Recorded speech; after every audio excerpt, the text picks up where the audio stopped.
Hi all. Today here we discuss the periods of English literature. Historians divide the continuity of English literature into segments of time which are called periods. To begin with, Old English period.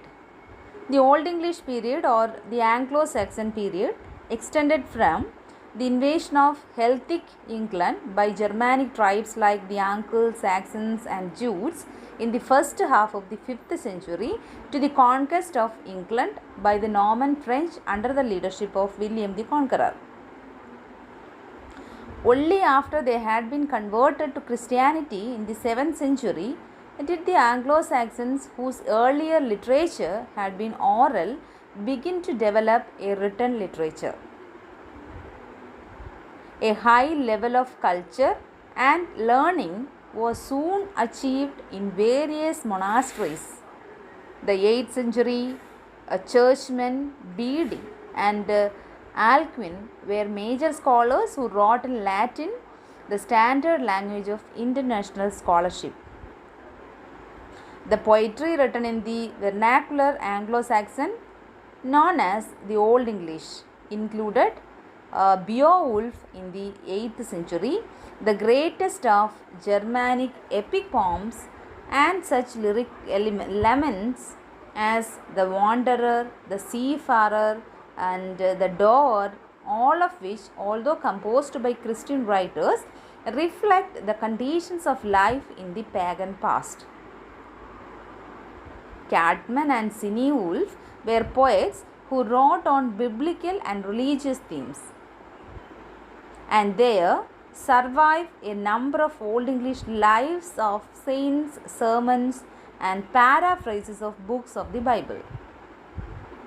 Alfred the Great, a West Saxon king during 871 to 99, who for a time united all the kingdoms of southern England against a new wave of Germanic invaders, the Vikings, was no less important as patron of literature than as a warrior.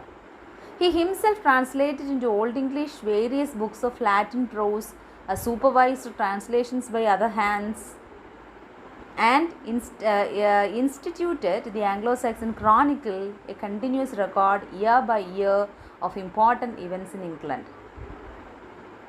In S.B. Greenfield's A Critical History of Old English Literature, which is published in 1965, C.L. Wren, A Study of Old English Literature, which was published in 1966. That's all about Old English period.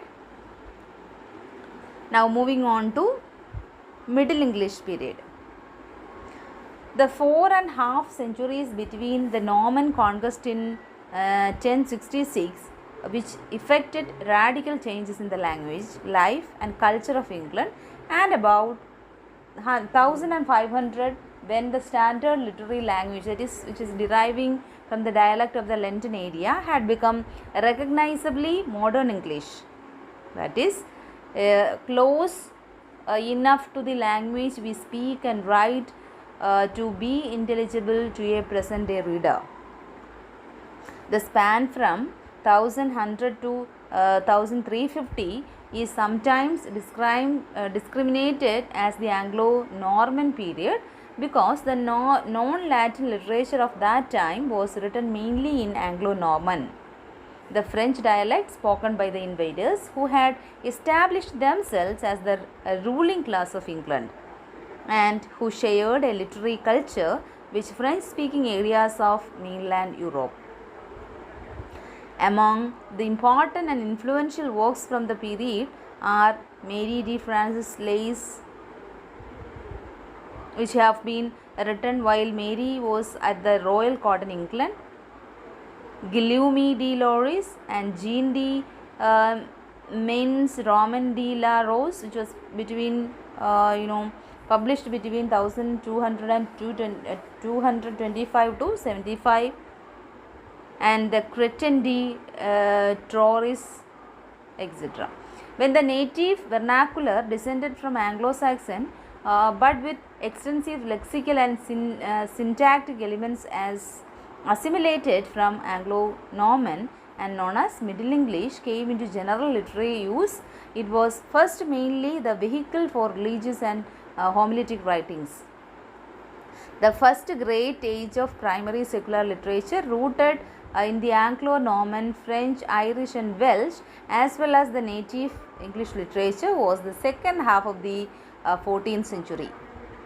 This was the age of Chaucer and John Gower, of William England's great religious and satirical poem Piers Plowman, and of the anonymous master who wrote 4 major poems in complex alternative meter, including Pearl, which was an elegy, and Sir Gawain and the Green Knight. The last work is the most accomplished of the English chivalric romances in verse. The most notable prose romance was the Thomas Marlowe's Moated Arthur, written a century later.